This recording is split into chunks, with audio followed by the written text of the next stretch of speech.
ব্যবহার করা চায়ের পাতা আর ডিমের খোলা এই খটখটে রোদে দুদিন ধরে শুকিয়ে নেব। আমি ভীষণ একটা উপকারী জিনিস বানাতে চলেছি। আমরা যারা ছাদ বাগান করি তাদের পক্ষে তো ভীষণ উপকারী, আর যারা জানো তাদের কথা আমি বলছি না, যারা জানো না তারা একটু দেখে নিলে খুব ভালো। আমিও জানতাম না, আমি যখন জেনে উপকার পেয়েছি, তাই আমি আজ ভিডিওটা বানালাম।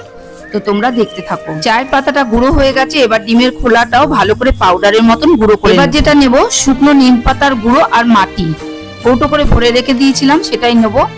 সাদা পটাশ আর এমপিকে এইগুলো আমি একসঙ্গে মিক্সড করে কৌটোর মধ্যে ভরে রাখবো।